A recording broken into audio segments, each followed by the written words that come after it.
बिस्मिल्लाहिर्रहमानिर्रहीम। अज़ीज़ तलबा अस्सलामु अलैकुम वरहमतुल्लाहि वबरकातुहू। बेटा, हमने अपनी एक्सरसाइज 17.1 के क्वेश्चन नंबर 1 और 2 को कल हल किया था। आज हम उसी सिलसिले को लेके थोड़ा आगे चलेंगे। आज हम करेंगे इसके स्मार्ट सिलेबस के अकॉर्डिंग जो क्वेश्चन नंबर 4 और क्वेश्चन नंबर 5।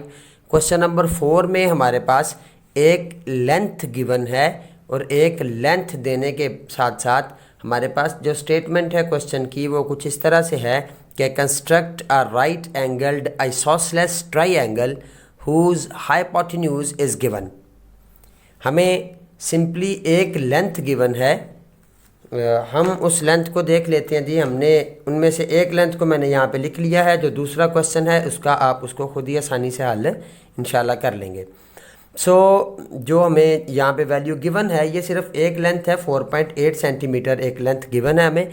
हमने इस लेंथ के साथ एक isosceles right angled triangle draw करनी है और इसके साथ साथ हमें उसने आगे हिंट दिया है कि a point on the right bisector of a line segment is equidistant from its and points. एक बात की समझ हमें आती है कि हमने यहाँ पे एक ट्राइंगल इस तरह से डिज़ाइन करनी है जिसकी जो हाइपोटेन्यूज लाइन है ये 4.8 सेंटीमीटर है और ये लाइन हम सबसे पहले ड्रॉ करेंगे। तो ये हमने वो लाइन ड्रॉ कर ली A B, that is equal to 4.8 centimetre. अब इस लाइन को ड्रॉ करने के बाद हम इस हिंट को इस्तेमाल करेंगे। अब चूंकि हमने एक ऐसी राइट एंगल ट्रायंगल ड्रॉ करनी है जो कि आइसोसेलेस है, मतलब उसकी कोई सी दो साइड्स आपस में बराबर हैं, तो सबसे पहले हम इस लाइन का परपेंडिकुलर बाइसेक्टर ड्रॉ करते हैं। अब किसी भी लाइन का जो परपेंडिकुलर बाइसेक्टर होता है वो ड्रॉ करने का जो तरीका है हमारे पास वो कुछ इस तरह से है कि हम कंपास को खोलेंगे इस लाइन के कम अज़ कम हाफ से ज़्यादा।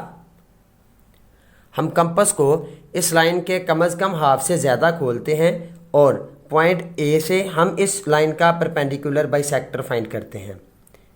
एक ऊपर की तरफ आर्क और पॉइंट ए से एक आर्क नीचे की तरफ, पॉइंट ए से एक आर्क ऊपर की तरफ और पॉइंट ए से दूसरी आर्क नीचे की तरफ। सिमिलरली इसी तरह पॉइंट बी से भी हम इसी तरह आर्क्स ड्रॉ करते हैं, एक आर्क ऊपर की तरफ और दूसरी आर्क नीचे की तरफ, और ये जो दोनों आर्क्स हैं ये एक दूसरे को कट कर देती हैं। फिर इन्हीं दोनों आर्क्स को जब हम आपस में एक डॉटेड लाइन के साथ मिलाते हैं तो ये जो डॉटेड लाइन होती है ये इस लाइन का परपेंडिकुलर बाइसेक्टर होता है। ये इस लाइन का परपेंडिकुलर बाइसेक्टर हमारे पास आ गया। एक बात तो बेटा कंफर्म है कि इस लाइन से जो हम ट्राइंगल ड्रॉ करेंगे, मतलब इस लाइन के ऊपर ये जो हमने परपेंडिकुलर बाइसेक्टर ड्रॉ किया है, इस परपेंडिकुलर बाइसेक्टर के ऊपर किसी भी जगह पे आप पॉइंट बनाएं, इस परपेंडिकुलर बाइसेक्टर के ऊपर कोई भी पॉइंट ए से और बी से इक्वल डिस्टेंस पे होगा। ये तो हमें चैप्टर 12 का पहला थ्योरम भी बताता है। लेकिन हमने इस आइसोसेलेस होने के साथ साथ जो ट्राइंगल हमने बनानी है उसका राइट एंगल्ड होना भी ज़रूरी है। अब हम इसके राइट एंगल को फाइंड करने के लिए हम एक काम करते हैं बेटा, हम कंपास को खोलते हैं इस सेंटर से रख के। ये जो मिड पॉइंट हमने इस लाइन का फाइंड किया था, बाइसेक्टर पॉइंट ऑफ बाइसेक्शन, इस पॉइंट से रख के हम कंपास को खोलेंगे इसके पॉइंट ए तक या पॉइंट बी तक, पॉइंट ए तक या पॉइंट बी तक हम कंपास को खोलते हैं और पॉइंट ए से हम एक सेमी सर्कल ड्रॉ करते हैं पॉइंट बी तक। ले जी, पॉइंट ए से पॉइंट बी तक एक हमने सेमी सर्कल ड्रॉ किया। सेमी सर्कल हमने ड्रॉ क्यों किया? क्योंकि याद रखिएगा किसी भी सेमी सर्कल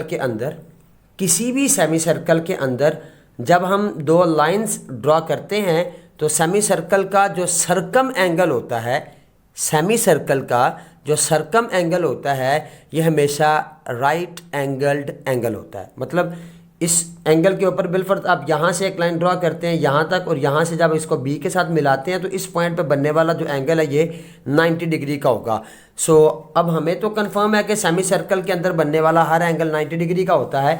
उस सेमी सर्कल के साथ जो परपेंडिकुलर बाइसेक्टर का पॉइंट बनता है, इस पॉइंट को आप इस तरह डॉट लगा के पॉइंट आउट कर लें और इस पॉइंट का नाम आप सी रख लें, इस पॉइंट का नाम सी रख लें।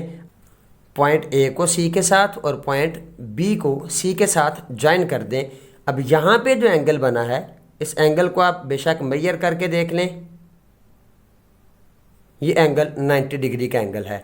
सो इसकी जो स्टेप्स ऑफ कंस्ट्रक्शन है उसको भी हम इसी तरह साथ साथ मेंशन करते जाएंगे।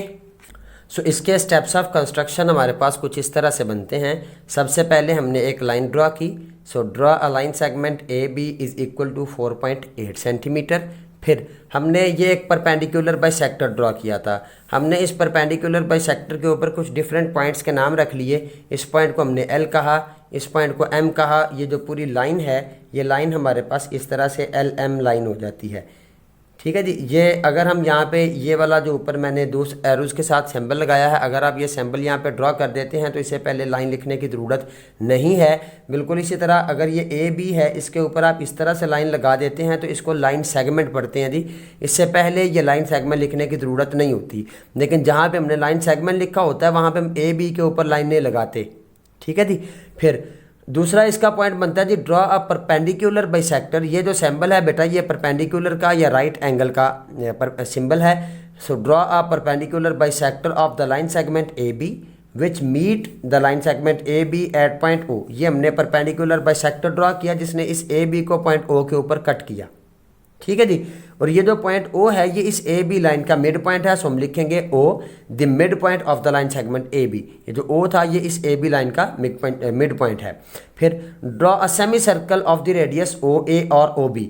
फिर हमने यहाँ पे कंपास रखी थी, take point O as centre, and आप इसको यूँ भी लिख सकते हैं take point O as centre and draw a semi circle from A to B, ठीक है जी।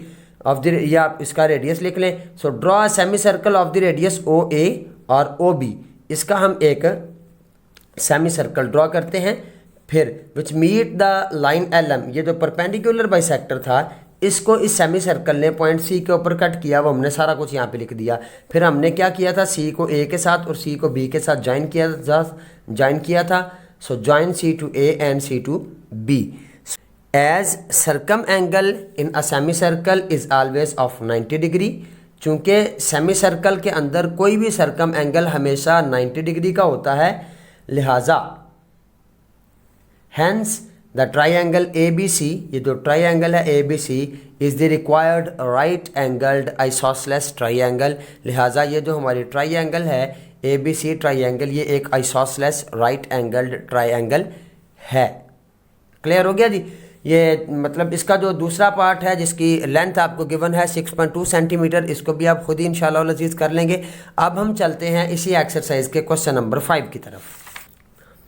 क्वेश्चन नंबर 5 में हम जो केस पढ़ेंगे ट्राइंगल्स का, ये एक एम्बिगुअस केस है। वैसे तो इस तरह के लेंथ्स के साथ जो हम ट्राइंगल है ये हमने ड्रा करना क्वेश्चन नंबर 1 और क्वेश्चन नंबर 2 के अंदर सीख लिया था। सो यहाँ पे हमारे पास जो ट्राइंगल्स हैं ये कुछ एम्बिगुअस केस हैं। ये एम्बिगुअस केस क्या होता है, ये एम्बिगुअस केस में हमारे पास बेटा कुछ इस तरह से ट्राइंगल्स आती हैं कि लेंथ हमारे पास ए सी की और ए बी की यही रहेगी, एंगल भी यही रहेगा, लेकिन जो ट्राइंगल्स हैं ये एक की बजाय दो बन जाती हैं। ये ट्राइंगल्स एक की बजाय दो कैसे बनती हैं ये मैं आपको क्लियर करवाता हूँ, ये मैं चीज़ अब आपको समझाता हूँ। सो सबसे पहले हम एक लाइन ड्रा करेंगे। आप लाइन ड्रा कर सकते हैं ए सी या लाइन ड्रा कर सकते हैं ए बी। चूँकि हम देखते हैं कि एंगल जो है ये कौन सी लाइन पे है, पॉइंट पे है, ये पॉइंट बी पे एंगल है, लिहाजा हम ए बी लाइन जो है इसको यहाँ पे ड्रा करेंगे। तो जी सबसे पहले हम एक लाइन सेगमेंट ड्रा करेंगे A B that has the length of 5.2 centimetres. फिर हम इस पॉइंट बी के ऊपर एक एंगल ड्रा करते हैं 45 डिग्री का। सो जी हमने यहाँ पे 45 डिग्रीज़ का जो एंगल है उसको ड्रा किया है। ये सबसे पहले हम यहाँ पे ये सेमी सर्कल टाइप एक आर्क ड्रा करते हैं। फिर इस आर्क से हम 60 और 120 का एंगल बनाते हैं। फिर इन दोनों के इश्तराक से 90 डिग्री का एंगल आता है। 90 डिग्री का एंगल ड्रा करना हमारी मजबूरी है, वो इसलिए कि 90 और 0 इन दोनों एंगल्स के इश्तराक से हमें 45 डिग्री का एंगल यहाँ से अवेलेबल होता है। सो हम यहाँ पे 45 डिग्री का एंगल ड्रा करते हैं। अब हम इसकी जो तीसरी साइड है AC, ये AC साइड है जी 4.2 सेंटीमीटर। 4.2 सेंटीमीटर का हम कंपास खोल के उसको रखते हैं पॉइंट ए के ऊपर, और हम यहाँ से ये जो एंगल वाली लाइन थी इस लाइन को हम कट करते हैं।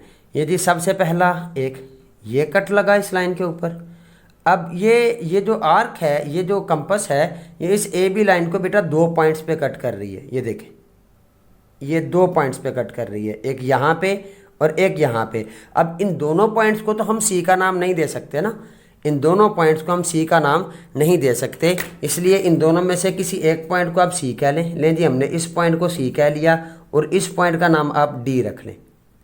ठीक है, अब सी को आप ए के साथ ज्वाइन कर दें और ये जो डी था इसको भी आप ए के साथ ज्वाइन कर दें। ठीक हो गया जी। अब ये वाली जो लेंथ है ये भी 4.2 है और ये वाली जो लेंथ है ये भी 4.2 सेंटीमीटर है।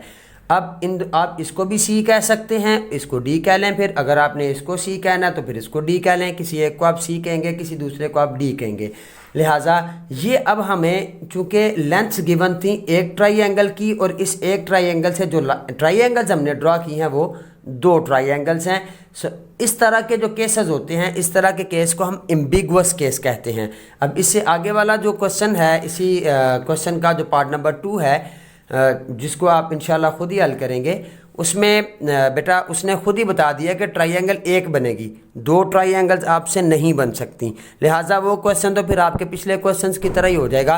इस क्वेश्चन को भी आप लोग सॉल्व करें, फिर इसके बाद इसके स्टेप्स ऑफ कंस्ट्रक्शन लिखें। Steps of construction as usual वही होंगे जी। Draw line segment A B is equal to 5.2 centimetre.